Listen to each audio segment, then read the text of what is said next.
Olá, amigos da WTM, seguidores, amigos, profissionais, clientes, né, de toda a nossa rede. Nós estamos aqui no stand nosso junto à AEB, no ENAEX 2018, prestigiando esse evento tão importante do comércio exterior. E eu estou muito feliz por poder contar hoje aqui com a presença do senhor Jacob Paulo Kunzler, nosso amigo de longa data, né, grande parceiro em muitas empreitadas aí dos desafios do comércio internacional. O Jacob é primeiro vice-presidente da Usuport Sul, da Associação dos Usuários dos Portos, né, do sul do país, uma entidade com destacada atuação na defesa, né, dos embarcadores, dos donos de carga, né, dos importadores e exportadores, essencialmente. A gente conhece o trabalho do Usuport em várias regiões do país e o Jacob é atuante, a gente acompanha no Brasil inteiro e aí há muito tempo no Sul, onde já foi também presidente, né, no estado de Santa Catarina.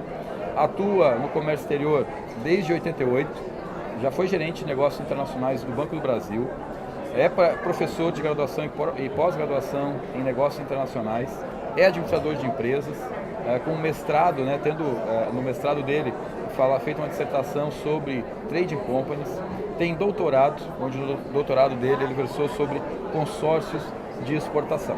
Então o Jacob é uma pessoa que tem uma experiência muito grande no comércio exterior. Jacob, em primeiro lugar, muito obrigado pela sua presença, é uma honra muito grande para a gente que tu nos dê esses minutos aí de atenção.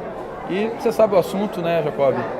A gente está aí há 6 anos com o Siscoserve valendo já para as empresas. Você é um dos pioneiros, eu acompanhei a sua trajetória com o Siscoserve desde o início, né? Estivemos juntos já em vários eventos, vários encontros de ENAEX, ENACERV, etc. Todos. Você está presente em todos, né? Por isso a importância da sua palavra, porque você tem conteúdo, né, para entregar para o nosso público, que é a nossa principal missão, entregar conteúdo, é o que a WTM vem fazendo desde que o Siscoserve surgiu.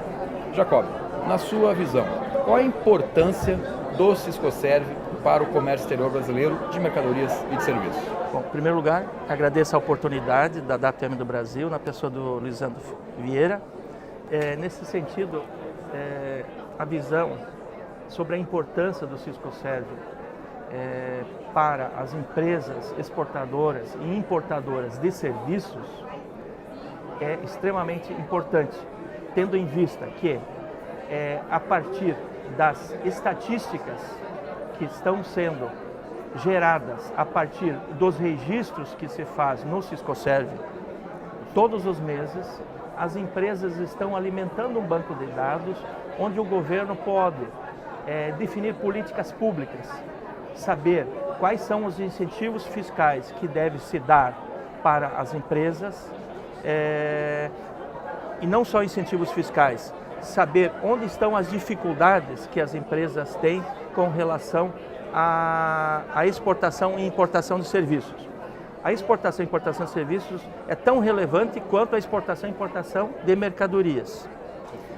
Ela alavanca divisas para o país, gera dólares para o país e faz com que aumente a geração de emprego e renda no Brasil. Então, toda vez que nós conseguirmos fazer uma exportação de serviços, de consultoria, de serviços contábeis, de serviço de advogado, de serviço de transporte internacional, de serviço de qualquer natureza. Tecnologia. Existe a nomenclatura brasileira de serviços, que é baseada na legislação internacional. E ali a pessoa pode realmente ver o universo de serviços que existem, que podem ser oferecidos para entidades do exterior. E nesse sentido, a partir do Siscoserve, o Brasil passa a ter estatísticas. Antes não tinha estatísticas para definir suas políticas. Então, razão da sua importância. Excelente. Jacob, e aqui a gente sabe que o Siscoserve, como você falou na NBS, ela tem 20 e tantos capítulos, 26, está indo para 25 agora. São muitos serviços, né, que são abarcados aí, todos praticamente, pela NBS. Mas aqui nós estamos num evento que é essencialmente de comércio exterior. E você é uma pessoa com destacada atuação na área de trades, em atendimento a importadores e exportadores. Na sua visão, qual é o papel do empresário importador e exportador perante o Siscoserv? Qual é a atitude que o empresário tem que ter, que vocês vêm acompanhando, você sabe da história, né, toda do Siscoserv desde o início, e qual é o papel que você acha que o empresário tem que ter, qual a importância que ele deve dar para isso dentro da empresa dele? O Siscoserv para o empresário é tão importante quanto qualquer outra obrigação acessória que o contador da empresa transmite para a Receita Federal do Brasil todos os meses. Hoje a Receita Federal, através das obrigações acessórias, tem todo acompanhamento de qualquer empresa brasileira. Ela pode ter até mais informações do que o próprio dirigente da empresa, se o dirigente da empresa não estiver acompanhando detalhe por detalhe da sua empresa. Bom, sendo uma obrigação acessória, a não informação gera pesadas multas por conta de não cumprir uma obrigação acessória, que é tão relevante quanto o pagamento dos impostos. Nós temos por hábito, e nós recomendamos isso para qualquer empresário, que tenha a sua equipe especializada, sob sua supervisão, e que faça mensalmente a checagem, processo por processo, de exportação e importação, para verificar se cabe ou não cabe o registro conforme manda a legislação. Então é nesse sentido que nós precisamos salientar que essa é uma rotina nova, que desde 2012, confere, foi incorporado para as empresas exportadoras e importadoras. Sempre que tiver uma relação de compra ou venda de serviços com uma empresa do exterior, deve-se fazer o registro. Perfeito. Jacob, você tocou num determinado profissional muito importante no cenário econômico brasileiro, que inclusive é um dos nossos maiores públicos nos sites, né, nos blogs da WTM, que é o profissional da contabilidade. Você citou, olha, o Siscoserv é tão importante quanto outras obrigações acessórias que o contador faz. Mas eu pergunto para você, dentro inclusive da sua experiência, principalmente com o comércio exterior, necessariamente a entrega do Siscoserv deve ser feita pelo contador, funcionário da empresa, pela área contábil da empresa, ou por um contador terceirizado? Você não acha que muitas vezes esse profissional fica prejudicado do ponto de vista de informação na hora certa? Qual é a sua visão sobre o papel então do contador nesse sentido? Se o papel dele é mais de fazer a declaração em nome do cliente ou é mais no sentido de orientar? Você sabe que o contador normalmente está no final da história e ele nem sempre tem todos os documentos, principalmente com a agilidade de comércio exterior, tem no momento em que o registro é necessário. Qual é a sua visão sobre o papel do contador nesse sentido, para que os nossos amigos aí contadores não digam assim, olha, mas o Jacob lá foi lá conversar com o Lisandro e falou que é o contador e daqui a pouco todos os clientes vão dizer, então é o meu contador que tem que fazer. Necessariamente é o contador que tem que fazer essa declaração ou você acha que pode ter outro caminho? Não necessita ser o contador. Pode ser um profissional da própria empresa ou terceirizado para uma empresa especializada. Eu citei o contador porque o contador tem uma infinidade de obrigações acessórias na área fiscal que ele precisa prestar mensalmente para a Receita Federal do Brasil. E ele não tem, de forma tempestiva, acesso aos documentos, especialmente quando o escritório de contabilidade é fora da empresa, ele não tem acesso tempestivo aos documentos. Lógico que ele não vai conseguir cumprir os prazos. Ele não vai conseguir cumprir os prazos. Então, é razoável que quem faz o registro deve ser alguém dentro da empresa, ligado a uma empresa terceirizada, especializada em serviços de Siscoserv. Então, cada macaco em seu galho. O contador tem as suas obrigações na área fiscal e contábil. O profissional despachante aduaneiro que está manipulando os documentos, ele é um público-alvo que poderia trabalhar com isso, porque ele tem acesso aos documentos em tempo hábil.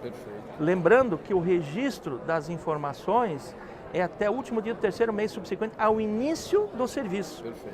Então, se a mercadoria vem lá da Índia, ou sei lá, de um país, ou que tem alguns transbordos que não estão previstos, o último dia do terceiro mês subsequente é prazo limite. Perfeito. E ele, às vezes, tem-se dificuldade para cumprir. Às vezes o processo de importação nem está concluído, tu já tem que estar fazendo o registro. Por isso que quem tem os documentos na mão, é razoável que ele faça o registro de comércio exterior, e para isso tem a consultoria especializada da WTM, que nós usamos esse serviço, nós usamos o software, estamos satisfeitos com o serviço, e nós dentro da empresa, nós temos um processo ali, estamos manipulando ele uma vez por mês, 2 pessoas, de forma a 4 mãos, pega o processo por processo e monta o raciocínio, se cabe ou não cabe o registro do Siscoserv, e aí se faz o registro. E mais do que isso, fazer o registro por fazer não convém. Você tem que ser preciso no registro. Você precisa informar, se possível, detalhes. O que você pagou, para quem que você pagou, o documento bancário envolvido, o dia que aconteceu. Porque se a Receita Federal, se você passou o dinheiro para alguém que é entregador de pizza, que você costuma usar a expressão entregador de pizza, esse alguém tem que prestar conta para outro alguém. E se ele não prestar contas, o problema é dele. Mas você, como exportador e importador, tem que fazer a sua parte. Essa é a parte que eu reputo como importante. Então, os profissionais que estão ligados ao processo no dia a dia devem fazer o registro. Perfeito. Então, você citou aí 2 partes envolvidas. É uma da WTM, que eu agradeço, nada disso estava combinado, tá, gente? Mas agradeço, né, a sua preferência, a sua deferência ao trabalho da WTM. A gente tenta, claro, prestar um trabalho sério, à altura dos nossos clientes. Mas eu gostaria de, inclusive, deixar claro que nada impede que uma empresa faça, por meios próprios, com os seus colaboradores, a declaração, com os próprios recursos, porque inclusive tem um site gratuito que a Receita, o Mundic disponibiliza. O que a gente tenta fazer, claro, é criar, né? Assim como você também estende esse serviço ao seu público, aos seus clientes, a gente tenta prestar serviços que agreguem valor e o cliente perceba valor no que a gente faz. Mas isso é assunto para uma conversa com cada empresa. Mas você citou aí, Jacob, uma outra classe, né? Já resolvemos o caso do contador, mas você citou também o despachante aduaneiro. E também a gente sabe que existe embate de cliente que diz, é o meu despachante que tem que fazer, e o despachante, alguns querem fazer, porque entende ser uma prestação de serviço, outros não querem nem saber desse tal de Siscoserv. Da mesma forma que a gente afirmou que o contador pode ou não pode ser obrigado a declarar Siscoserv, a gente pode afirmar que o Siscoserv é, sim, uma obrigação do despachante, que ele deva ser prestado pelo despachante, ou você entende que ele é mais obrigação do cliente e que é o cliente que decide se ele vai fazer o registro com o colaborador dele, com o contador, com o Jacob, com o Lisandro, com o despachante? Qual é a sua leitura, então, de uma maneira mais ampla sobre quem tem que fazer isso? É o cliente, o próprio cliente por meios próprios? É o contador, é o despachante? É um prestador terceirizado? De quem que é, afinal de contas, essa obrigação? A obrigação é do responsável legal pelo CNPJ.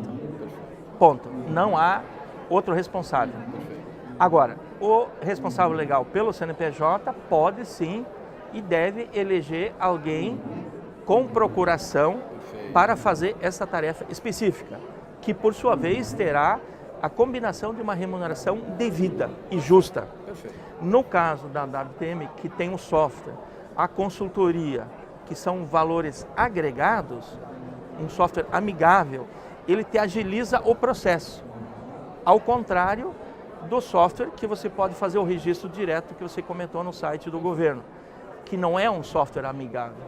E o que a gente precisa não é só de um software amigável, mas também um arquivo, uma biblioteca de documentos que prove daqui a 4, 5 anos de que aquele registro foi feito corretamente.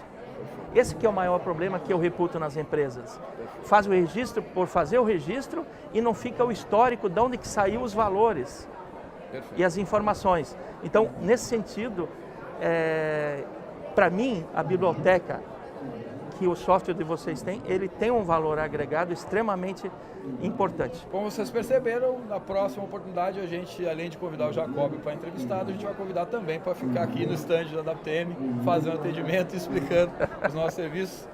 Nada disso estava combinado, mas Jacob, de novo, agradeço as palavras aí doces sobre o nosso trabalho. E aí, para liberar, que o evento está retomando, gostaria que tu rapidamente deixasse um recado para as empresas que ainda não deram a devida atenção a esse sistema, mesmo depois de 6 anos. Que recado, em 1 ou 2 frases, você deixa para essas empresas que ainda não buscaram a autorregulação? Bom, ao empresário responsável legal pelo CNPJ da empresa, que uma vez fazendo negócios internacionais, assume de forma intrínseca as responsabilidades de prestar as informações necessárias para o governo, eu só digo uma coisa: não se omita e não minta. Se você não se omitir e não mentir para o fisco, você vai dormir sempre tranquilo, não deve explicação para ninguém. Mas para quem não pensa assim como eu penso, eu respeito. Só que eu deixo o alerta, o sinal vermelho está ligado, porque tua empresa poderá deixar de existir no dia de amanhã. Bom, Jacob, muito obrigado pela sua presença aqui no nosso stand, obrigado pelas palavras, agradeço em nome do público que segue aí os canais da WTM do Brasil, e vai ser uma honra encontrá-lo de novo no próximo evento. Muito obrigado e até a próxima. Valeu. Obrigado, gente.